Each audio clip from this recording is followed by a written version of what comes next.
So, first talk of this retreat. I just need to sort of wind myself in, actually, a little bit. I've had various things I've had to deal with in the last 24 hours. And just still kind of settling in myself. This huge joy and is almost uncontainable. I can't quite sort of just needing a moment just to settle in. Joy of practice. The fact that we get to do this thing of being here, studying, appreciating, kind of unpacking life itself, really, receiving life itself. Yeah. I've actually, the last 10 days, I've had a rather painful belly. It's turned out it's nothing serious, but it was slightly well, it took some attention. It required some attention, and it was hard to concentrate on other things. So I'm just kind of coming out of that, and it's really quite fitting for the subject of my talk. Just give me 1 second. I've got to adjust the screen. Again, I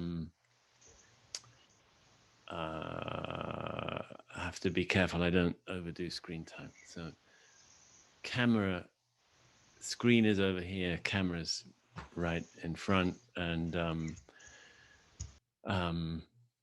hence, sometimes you'll see me looking down at the side. That's why. Okay. This is a talk on a koan from the first collection of koans that we look at, called the miscellaneous koans. And the koan runs like this. In order to be worthy as a Zen student, I must go straight on a narrow mountain road with 99 curves. Okay, that's the koan.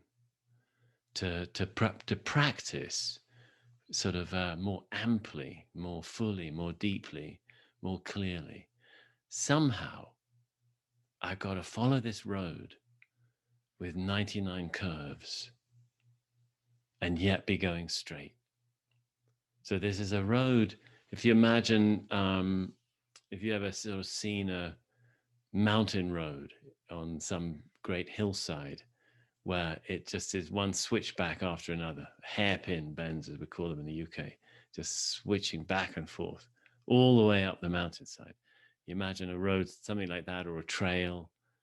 A lot of, if you've hiked, in mountains at any time, sometimes you get these portions of a trail where it's just got a 700 meters of climb or 2,000 feet of climb, and there's only one thing the trail can do, which is just switch back and forth all the way up. And how can you go on a trail like that and be going straight? That's what the koan asks. Now, this is a great question and a great challenge, and it's directly relevant, actually, for the title of our retreat, Awakening the Heart. Awakening the Heart.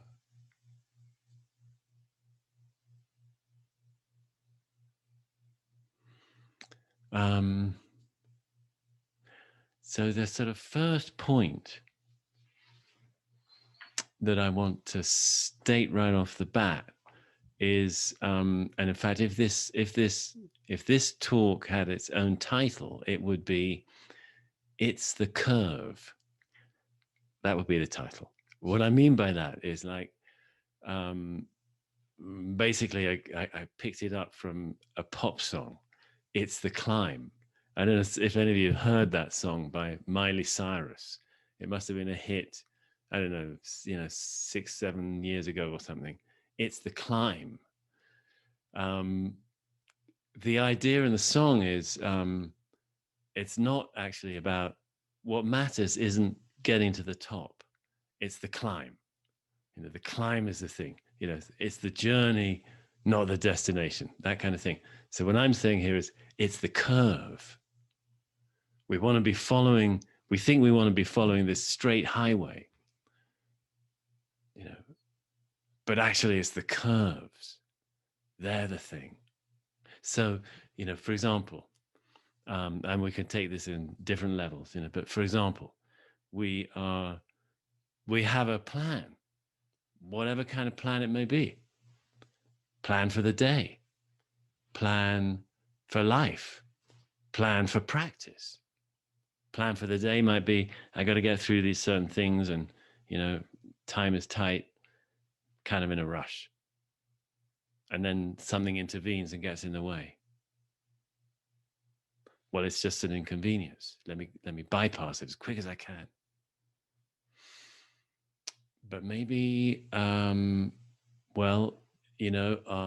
days may be structured in such a way that sometimes we seem to have no choice, and that's what we must do.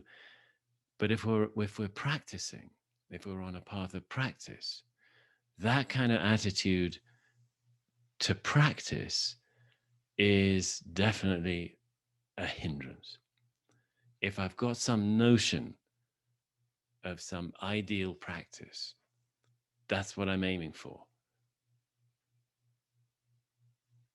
Kind of, sorry to say it, but sort of wrong. That's the wrong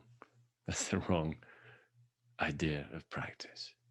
Maybe I think I'm aiming for some time when I'll be wonderfully calm and equanimous and unbothered and deeply peaceful or whatever, acting in blessed, benevolent ways that I'd love to be acting in, and beatific ways, and I'm aiming for that. Well, basically, I don't think that's right. And anything that gets in the way of that is a problem. Actually, no. Whatever intervenes is practice itself. Let me give you some examples. Here's to make this a bit clearer. Here's I want to read from a book by Tara Brach, Radical Compassion. I imagine, a good number of you might know it. She has the story of this Jesuit priest called Father Gregory Boyle, who's known for his work with gangs in LA. And I'm quoting from the book now. It's a story he tells. It's after Sunday morning service, and he's in his office with a short window to get through his mail before performing a baptism. This is a perfect example of what I'm talking about.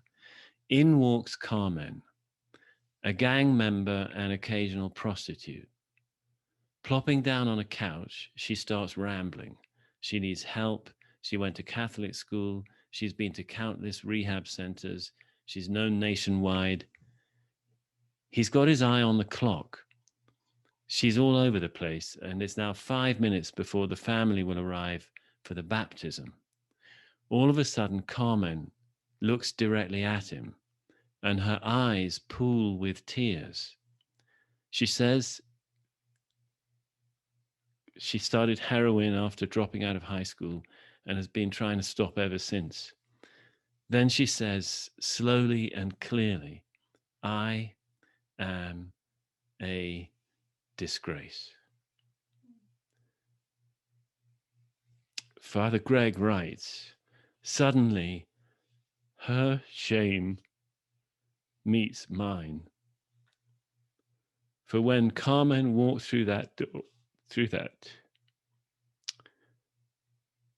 door, I had mistaken her for an interruption. I had mistaken her for an interruption. That's what I'm talking about. It's the curve. The place we find the ideal of practice is in the very thing that keeps getting in the way. again and again and again. The place we find our life is in the very thing and things that seem to get in the way of our life. If you see what I mean. It's a little bit like, John Lennon, his famous line, life is what happens when we're busy with other plans. Is that what it is? That famous line.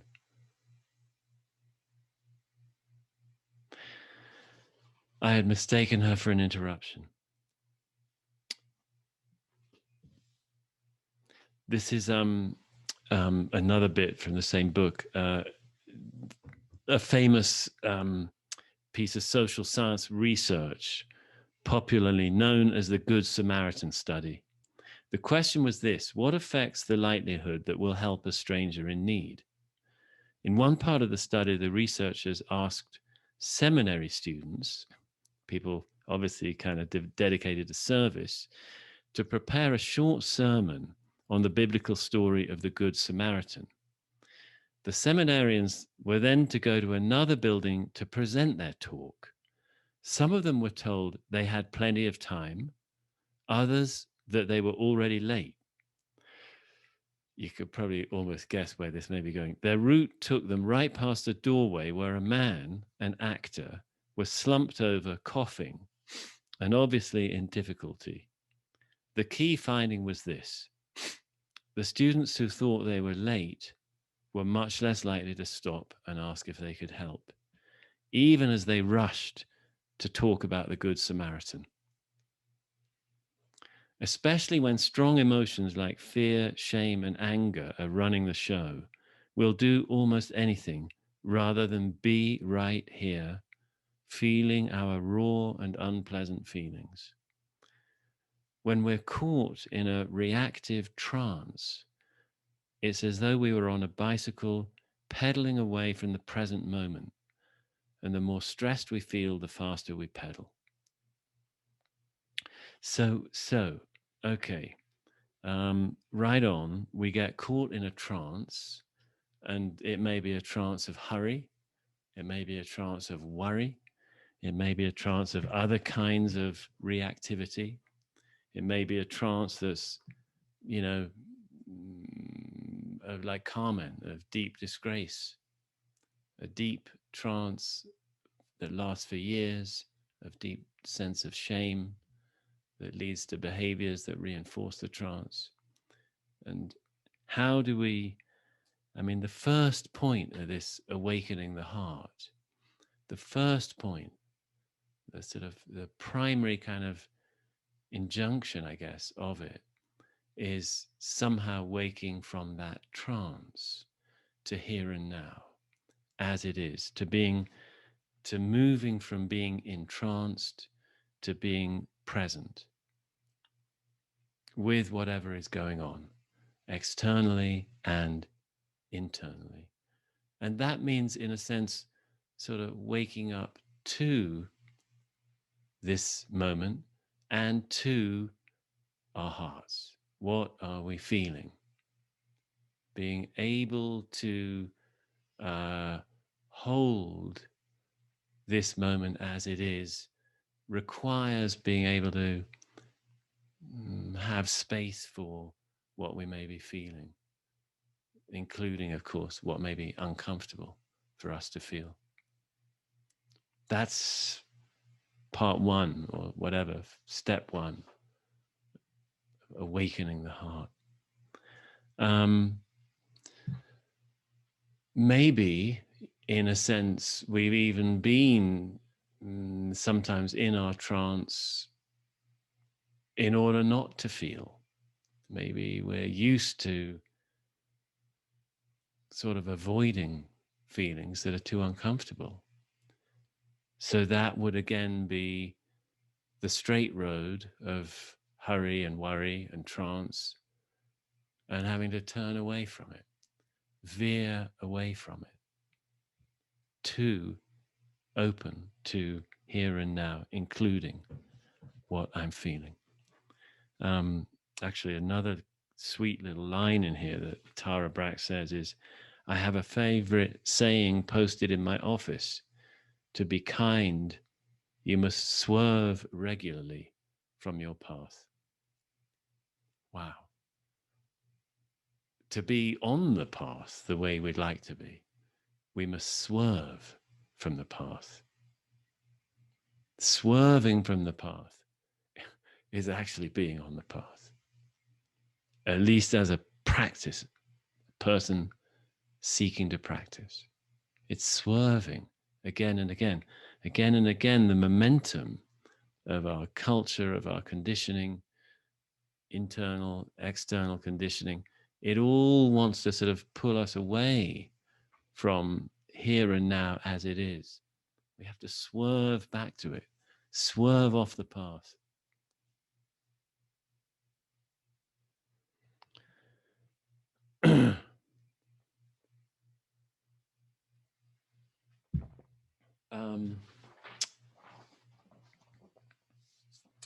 So now, what else?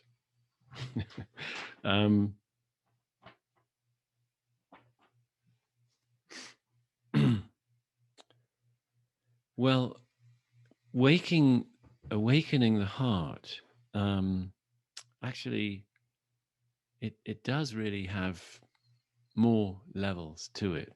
Of course it does. And this is where we may start to pick up on other levels in the koan.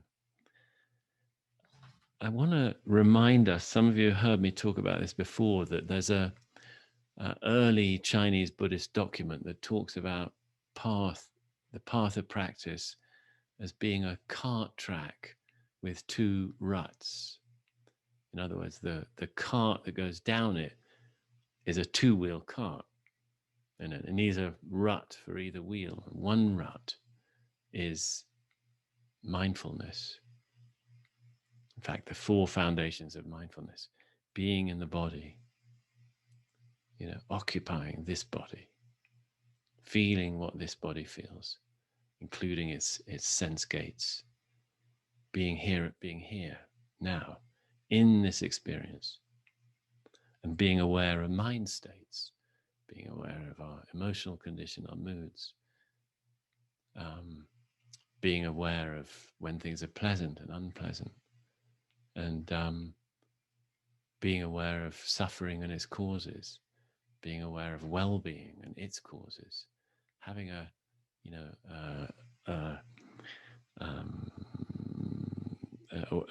more open awareness to this moment, coming back to it again and again. That's one rut. And the other rut is this mystery that goes by the name of awakening, of Buddha nature, original nature, that which is always here and always has been. One wheel is the wheel of tending and to the here and now, whatever is arising, being with it. The other wheel is being aware. This helps so much, by the way, of boundless nature, awakened nature, Buddha nature, that which is not constructed, that which is not compounded, that which is always here. In other words, in any moment, can we be aware of the very fabric of this moment just as it is, and appreciate it and respond to it and tend to it as needed? And can we somehow at the same time be aware what? Well, this is what our practice of awakening is awakening to something that predates every moment and is in every moment and is every moment and is also untouched by every moment. This other meaning of awakening the heart being all that we experience, and the awakening of it is discovering that our very own body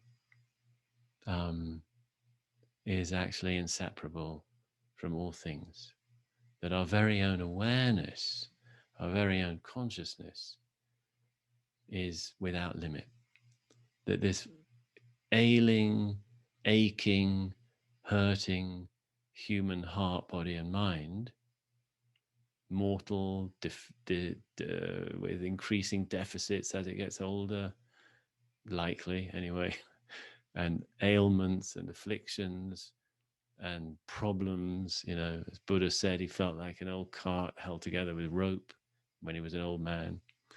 This very finite, you know, limited, deficit-ridden body that, you know, works okay at times, of course, but over time will start giving out and having problems and getting sick more frequently. This very ailing body is actually no other than something without limit that was never born and never dies. That is real. That's the second wheel of our cart. We are the cart. We're a two-wheeled cart. Now, a road with 99 curves, going straight on it. How can we go straight on it?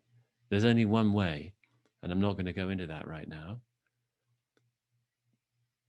But it's got to do with this second wheel. But meanwhile, it still has 99 curves. Meanwhile, this world is moment by moment going to bring up suffering. It's going to, if we see it clearly, it's full of suffering. In a sense, if we see more deeply, somehow at the same time, there's suffering and all is well at one and the same time. But if we know this all is well part, what does it sort of impel us to do? It impels us to help with the suffering. The more clearly we know it, the more clearly we see that, yeah, somehow we're part of everything. We're not ourselves separate like we thought. The more we're impelled to tend to all the wrinkles that this life is full of, and it's much worse than wrinkles, the disasters and atrocities and brutalities and cruelties and miseries and difficulties and, you know, karma and feeling such a disgrace that comes to interrupt the Jesuit priest mourning. You know, that's it right there. That is the very fabric of awakening. The second wheel showing up as the first wheel. This is what our practice is all about. 99 curves, even though there's no curves. Yeah, we discover there's no curves. So what do? We tend to every single curve we possibly can. They cross-pollinate. They don't exist independently. They're one and the same, really. The two wheels. It's one cart. You know, it's not two separate tracks, awakening and life. That would be a disaster. But the whole point is, I mean, getting clear on that and responding accordingly. And that will take us in whatever direction it needs to. I've been reading lately just a fantastic book. This book, Cast. Some of you are going to know it. It was on Oprah's book club, which means mercifully it will have sold terribly well. It's a very, very good book. It's very readable, and it's harrowing. It's a book on America having a caste system, and you know, it's not normally thought that it does. It's a class-based society. Class is the caste, as some of you know, is something you're born into, and is basically you can't change it. Class, on the other hand, are socioeconomic levels that, in theory, somebody can move between. And you know, the classic example of a caste-based society would be, say, feudal Europe, and in contemporary world, it would be India, that still has a strong caste system, although it also has a class system. And there's been interesting studies done. There was a famous book in the mid-60s called Caste, Class, and Power in an Indian village, which studies the two systems, caste system, class system, how they interact, so they can coexist. And America isn't normally thought to have a caste system, but of course it does. It's had an incredibly entrenched caste system for 400 years. So this book argues, and I think many scholars agree, um, and it's a caste system based on skin color. And I just want to read you one little vignette from this. There are so many, but I think this is one that we sort of need to hear, really. It's an incident that happened in 1951. There was a problem in America in the 30s, 40s, 50s when swimming pools started being built, municipal swimming pools. That the part of the caste system usually is there's some notion of purity. I mean, it's horrifying to think of these things, but we got to face it. And there was this problem with town swimming pools. What, it'd be nice to let the subordinate class, African Americans, have a chance to swim, but there was this notion of white purity being contaminated by contact with black people. They couldn't shake hands with them, and they certainly couldn't get in a swimming pool with them. So what to do? Well, they solved it in different ways. One pool in Pittsburgh solved the problem by keeping black people out until after the season was over in September, which meant it was closed to black swimmers at the time that they or anyone else would have wanted to use it. The manager said that this was the only way the maintenance crew could get, quote, sufficient time to properly cleanse and disinfect it after the Negroes have used it. This is America. This is America not that long ago. There's another pool in Newton, Kansas, where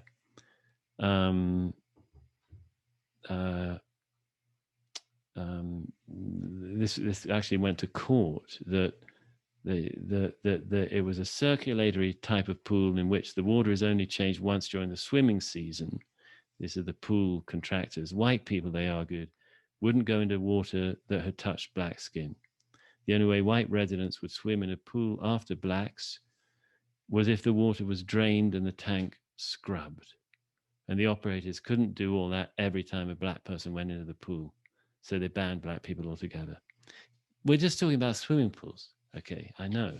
But listen to it, And in 1951, in Youngstown, Ohio, the Little League baseball team won the city championship. The coaches unthinkingly decided to celebrate. When they arrived at the gate, the lifeguard stopped one of the little leaguers from entering. It was Al Bright, the only black player on the team. His parents hadn't been able to attend the picnic, and the coaches, as some of the other parents, tried to persuade the pool officials to let the little boy in, to no avail.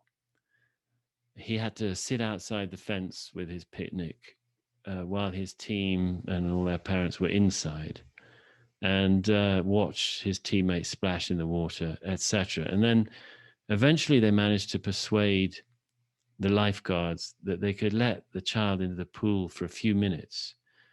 But the supervisor agreed to let Al in only if everybody else got out of the water and if he followed the rules they set, which were that he was put in a small rubber craft, and the lifeguard got into the water and pushed the raft with Al in it for a single turn around the pool, as 100 or so teammates, coaches, parents, and onlookers watched from the sidelines. After the agonizing few minutes it took to complete the circle, Al was then escorted to his assigned spot on the other side of the fence. During his short time on the raft as it glided on the surface, the lifeguard warned him over and over again of one important thing: just don't touch the water. Whatever you do, don't touch the water. The lifeguard managed to keep the water pure that day, but a part of that little boy died that afternoon. When one of the coaches offered him a ride home, he declined. With champion trophy in hand, Al walked the mile or so back home by himself. He was never the same after that. And I just wondered, I mean, if we might just do a curve, a swerve here, and just reflect on what it would be like to be in that situation. What kind of creature would you feel you were among as a boy in that situation? Not being allowed to touch the water, being pushed around in a little rubber craft. And there's this other sort of species gulping at you. And they've all been splashing and playing in the water. What would you feel this other species was? What kind of creature would they be to treat a little boy in this way? What species is that does this? You know, and how are we going to make the curve and acknowledge that somehow, against all our wishes and our better judgment and our all our aspirations and all the great kindness that many people, you know, have, you know, somehow it's us. You know, we humans are made in a way that we can do that. And we can say, well, I would never do that. Not only that, I'm a practitioner who's devoted to compassion and kindness and service and being, as far as I can, part of the solution and not the problem. And that's true, and it's wonderful, and it's truly worthy in the language of the koan. But part of our practice is recognizing that we are part of a species that is built that way, that can do that. I mean, and that's, you know, the tiniest incident from hundreds of years of absolutely systemic brutality, appalling brutality. You know, I didn't know this until recently, but when the Nazis were trying to devise their own racist state, they learned from America. They wanted to find out how to do it, and there was American South was where they turned to find out, and that is well documented, you know. And the more this is, I'm saying this is coming to light more because it really is. I mean, just this last issue of the Smithsonian magazine had a long article on Greenwood, district of Tulsa, Oklahoma. You know, everybody now probably knows about this. Black Wall Street, so called. It was a 35 blocks of this suburb of Tulsa that was prosperous, and it was a black neighborhood with businesses and really doing quite well. When in 1921, it got razed to the ground by a mob of 10,000 white Tulsans. 300 people at least were killed and buried in unmarked graves that only recently have they started to excavate. How could that have happened in America and only been coming to light over the last couple of decades? But it did. It was buried, suppressed. Nobody was charged with anything except one black hotel keeper who lost his hotel.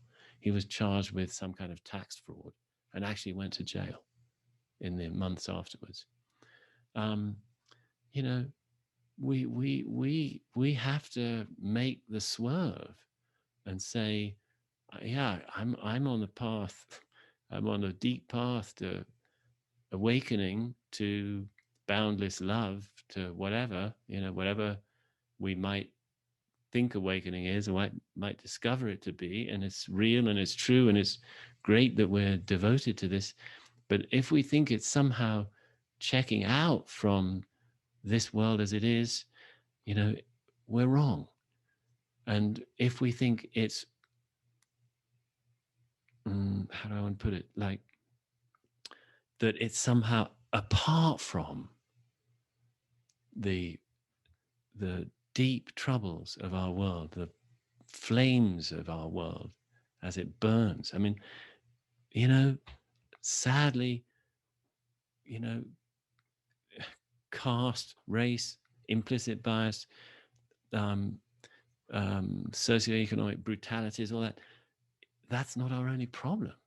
You know, as we know, we're burning with different fires, including crazy heat waves coming our way, you know, unlike any we've known, and perhaps any the Earth has known since for the last 2 billion years or something, you know.